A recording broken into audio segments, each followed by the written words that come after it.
Hey, what's going on? So I wanted to go ahead and jump straight into answering the question for today, which is once I'm in the friend zone, how do I get out of the friend zone? That is probably the most common question I get from guys. Everyone's got a different variation of this question, a specific girl, a specific scenario, and almost every single one of them has the exact same problem. So I'm going to go into what got you in there briefly, and then I'm going to go into, more importantly, how to get out of it once you are in, which can be complicated if you don't know exactly what to do. So first, the reason why you're in the friend zone. Well, there are two major reasons why guys fall into the friend zone. Usually these are working in conjunction with each other, so you're doing both of these things. The first one is not touching enough. Now, the reason why that is the case is because the friend zone is basically a massive amount of rapport built with a woman, trust, comfort, but not any sexuality. Well, sexuality is a direct physical connection with one person. So in order to build that sort of sexuality, you have to break the touch barrier early on, and you have to continue to escalate the touch barrier as time goes on.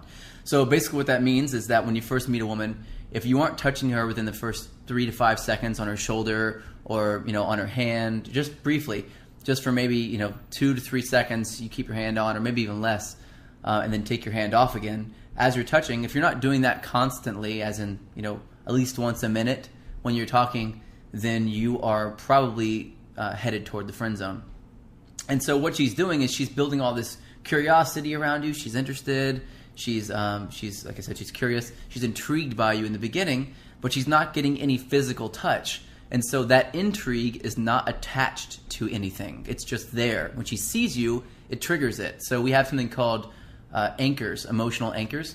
And these emotional anchors are basically different things that we associate with different emotions. And if you can touch a woman while you're talking to her, then you will anchor the concept of comfort, of trust, and of connection to, and even intrigue, to your touch. So that means that every time you touch her, she'll feel that same feeling again.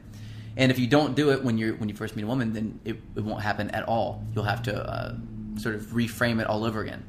So the first one is not touching enough. I'd probably say on average, if I walk into a room of guys, I would say that about 95% to 98% of them don't touch enough.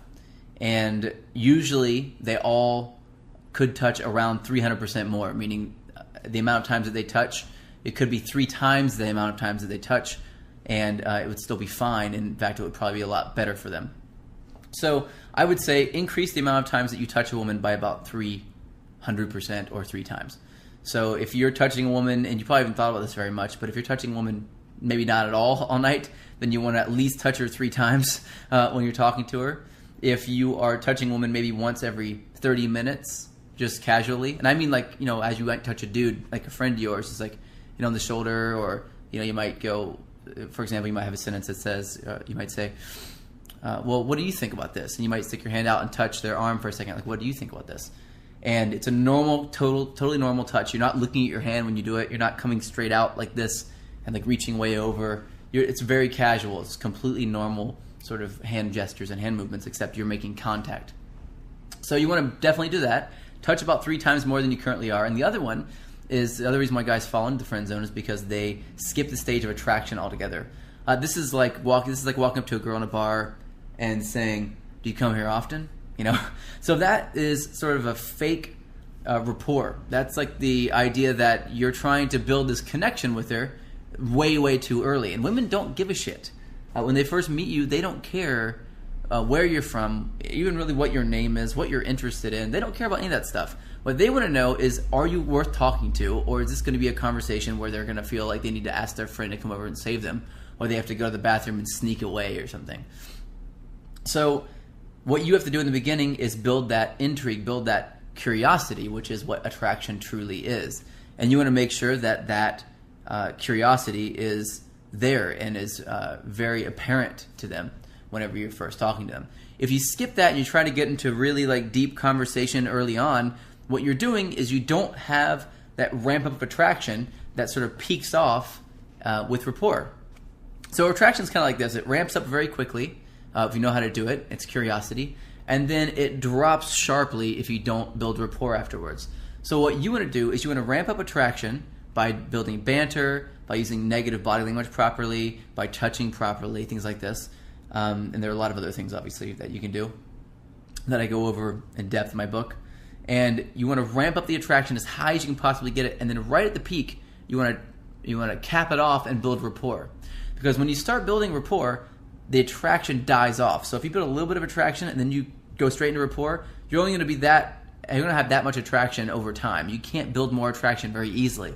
So what you want to do is you want to stay in the space of being lighthearted and fun, being sort of like a fun sort of boy part of your personality. And you want to stay in that space until you get the proper signals that you've studied and you know about that will show you that it's time for you to build rapport. So skipping the state of attraction and not touching enough are the two major reasons why guys fall into the friend zone.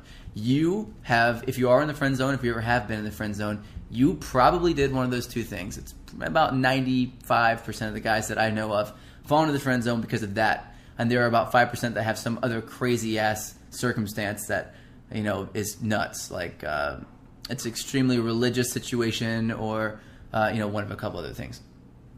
So now to the real question, how do you get out of it? Well, there's only a few ways to truly get out of the friend zone.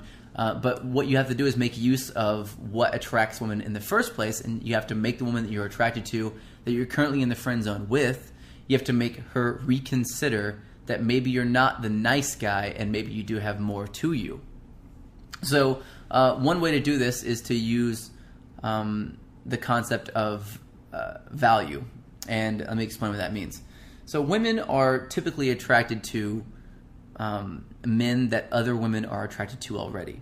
Now, if you can show a woman that other women are attracted to you, then you can get any woman you want to be attracted to you, which is really what most of my system teaches. It teaches how to show women that other women are attracted to you without saying that, because if you say that out loud, a lot of women don't believe it because you can lie.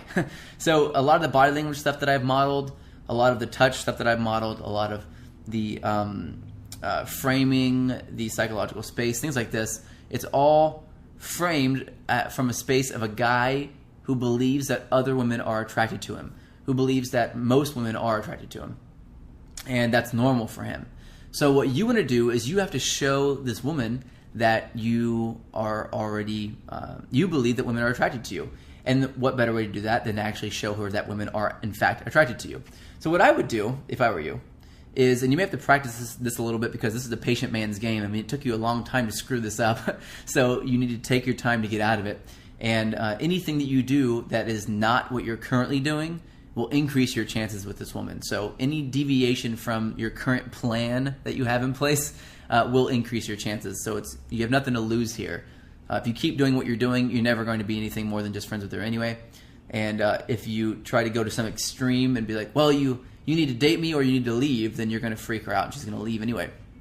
So anything that you do that is following this model will increase your chances. So here's what I would suggest that you do. Try this. Instead of asking, if you already asked her out on a date a couple times, don't ever do that again.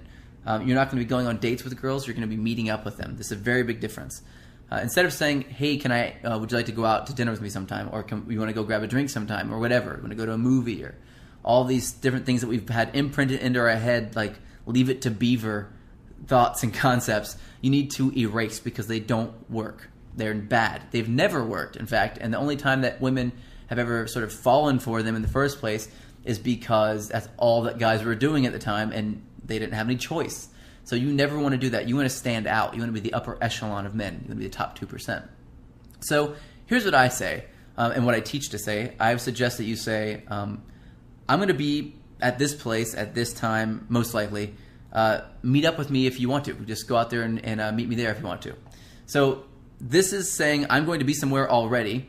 I'm not asking you to meet me there or to come with me there, which presupposes a lot of stuff. It presupposes that you're going to pay for everything, that you're going to pay attention to only her, that there's probably going to be more of these things, and that you want something from her that you don't believe you can get just by spending time with her and hanging out with her. So it presupposes a lot of really negative stuff that you don't want to frame the relationship with. If you've already done that, no big deal. Just you want to meet her out in a social environment. That's the most important thing. So you want to meet her out, and you want to also invite other people out. Invite a couple of your friends, but more importantly, invite any female friend that you have that is not, sexually interested in you in any kind of way, that is just a friend of yours, particularly if you have any attractive female friends, invite them all out at the same time to the same place that you invited this girl to. Now, this is crucial. You're not going to be flirting with these other girls or anything, but they are already going to know you, and they're going to be having conversation with you and interacting with you in sort of a regular kind of way. So what will happen is women typically will look at this and they'll see other women interacting with you and taking up your attention, and all of a sudden they want that attention. They want to get more of that. And so you're going to spread out when you meet up with her and with the rest of your friends, you're going to spread your attention out equally over everyone, meaning that this is a major mistake that a lot of guys make. They'll get it in a group of girls or girls and guys, and they'll start only talking to the girls that they're attracted to, and they'll ignore everybody else. This is a major problem because now everyone else in the group has to step in, and because they all feel rejected, so they try to step in and try to ruin everything for you. So what you want to do is you want to give equal eye contact as you're talking to the different people in the group. So you might be having a conversation over here, and then you look around and you just invite everyone into the conversation as you're talking. And you do that by looking at people in the eyes as you're having a conversation. I teach this a lot in my actual live courses, how to look at different people in the eyes as you're speaking and sort of command space in a room. So try to go to a place where there's a lot of activity, maybe a bar if you want to do something at nighttime, or if it's during the daytime, some place that you can go out, like wherever you like, a park or something that would be fun that's open. Even like a bowling is fine. Anything that you can do to get everybody in a social environment where the main focus is to hang out and talk. So you get everyone there at the same time, and you give this girl the exact same amount of attention as you give everyone else. Now what this will do is it'll make her start to think that the special attention she thought you were giving her is actually what you give everyone. So this reframes everything for her now. Now she feels that she doesn't have you sort of by the balls, so to speak, not in a good way. She'll feel like she just, you treat her the same as you treat everybody else, and if she wants to get extra attention from you, she's going to have to do something extra in order to get that extra attention, like show attraction or flirt, just like obviously flirt with you, things like that. So you're going to start to get this framework and build up this new sort of thought process, this new framing for this interaction. Once you've got that in place, what you want to do is you want to start being playful with her. You sort of hit the reset button when you do that. You want to start being extra playful with her, flirting, not going in a really deep conversation. You're sort of starting over from scratch at this point, but you've sort of allowed yourself to clear the slate and then start over with nothing impeding this process. So you're going to then continue, and you're going to flirt, shamelessly flirt. You're going to be turning your back to her a lot, giving a lot of negative body language, smiling still.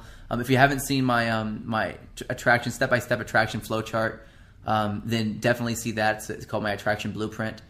Definitely check that out. I've had a link to that. I'll add a link below this video for that attraction blueprint flowchart. If you haven't gotten that, study it and look at it. You'll see sort of exactly what to do if a woman faces you a certain way or says a certain thing to you, exactly what to do back in order to get her attracted to you. So stay in that stage of attraction for a while and really get it built up so that she's shamelessly laughing and flirting and touching you a lot back and really getting this going. You also obviously want to make sure that you're touching often when you do this. Touch all the women, and if you have any friends over that are guys, touch them in the exact same way that you are touching these women while you're having the conversation with them. So when you first meet up with everybody, make sure that she sees you touching everyone the same way, and then touch her the same. And as you do this, she'll feel the social connection that everyone is sort of there on the same level with you. And this will, again, help her reframe all of this. Right now, she thinks that no matter what happens, you're going to be there. And that's the problem. You don't want that to be the case. Not until later on in a relationship do you want that to be the case. And so many guys jump straight into that stage and they just give a woman what they think she wants. And the problem is that we don't know what women want often. So what we do is we try to give them what we think they want, and we look back on past relationships to figure that out. And we take things that aren't accurate. We take things that we've had in relationships after we dated someone for 20 months or like 2 years, or 3 years or even like 6 months. and we take those things, we try to apply those to, making women happy. But that's not how it works. You work progressively over time to get to that place, and you go through several different stages of an interaction as you talk to a woman and interact. And if you don't follow those stages piece by piece and follow the system to a T, then you will screw it all up and you'll fall into things like the friend zone again. So you don't want to do that. So what you're going to do is flirt a lot, be very lighthearted, be very childlike, very fun and playful. And then once you flip that switch and you can tell 100% that she's attracted to you now, you have that attraction, then go into rapport just with her one-on-one. And you can split, you can leave or sort of turn away from the rest of your friends and have a conversation with her while they're talking, whatever. Or you can go to a new spot and just talk to her in a new space. And that should pretty much do it. From then on out, you build the rapport, you keep touching during the rapport, and then in a couple of days you'll get a video teaching you about seduction. You can use some of the things I talk about in that video as well to get things sexual. And that's how you get out of the friend zone. There are very few ways to actually get out of the friend zone to really make it work. But the most common and the best way to do it, I found, is to show her that other women are attracted to you. You can also meet her out in a social environment, and if you're brave enough to do this, which was my favorite thing to do, would be to go out in a social environment without inviting anybody out and just invite her and then meet a group of people before she gets there and join their group. Just start talking and laughing and having fun and join their group. And then when she gets there, just go, hey, and invite her in, introduce her to everybody, and then tell her that you just met everybody. Now what this does is it sort of shows her that there's a side of you that she didn't see before, that she didn't know was there. And it's a very intriguing part of a man that can walk into a room of people that he doesn't know and make friends with people and join their group. It's a very attractive quality in a man. If you don't know how to do that yet, I will have in the future a course on social circle mastery, how to do this, how to walk into a bar or into a club or into a coffee shop or down the street or into a party, whatever, or a group, walk up to a group of people that are standing on the street and join their group. I've done this countless times, and when you do this, you open up a whole world of psychology that essentially works in your favor and helps you attract lots of women at once, which is nice, Then you get your choice, or you can choose to date multiple of them. It's up to you. So ultimately, though, it took you a while to get into the friend zone. It's going to take you a little bit to get out. It's going to take a little bit of work. If you don't have a lot of women in your life currently where, you can call up a few of your friends that are women and say, hey, what are you doing Friday? Let's all hang out. I'm going to call up a couple other people. Let's hang out at this place, and just go meet up with them. If you don't have those women, then you can go into a place you've never been to before and you can meet people there. Also, very powerful, another very powerful thing to do. If you don't even have the ability to do that yet, then you can walk into wherever you're going to meet her early and ask the bartender their name. The bartender, any other wait staff or help, ask them their names and remember their names. And as soon as she gets there, introduce her to the people working there. Now, what she'll feel is like, well, how do you know those people? She'll feel like you know all the bartenders, that you know all the connections, you have all the connections, and it'll reframe this interaction. And, again, as I said before, you're not going on a date with this girl. You're just meeting her somewhere. You're going to be there already anyway. And if you know people there, then it's more believable that you're going to go there already. If you don't know anybody there, then it's less believable. So you're going to make sure that you meet the guys and meet people that are working there and sort of strike up a friendly conversation. That's it. Don't worry about anything else. Tip well. That's another really good way to get the bartender on your side, or the person at the coffee shop. Just kind of laugh and talk to them a little bit, and you don't want anything from them. All you want is to have a normal conversation and to get their name, and then you want to introduce her to them whenever you get there, or whenever she gets there rather, and that is usually enough to do it. So you want to basically cut through what she thinks you are already and create a new part of you that she hasn't seen yet. That's it for this lesson. That's the best way to get out of the friend zone. Go out and try it. It works. I know you're going to be blown away if you do. If it does work, go ahead and comment below and let me know what you think about it. And stay tuned for tomorrow's lesson. I'm going to give you another video that teaches you how to attract women at your workplace. So take care, and I'll talk to you tomorrow.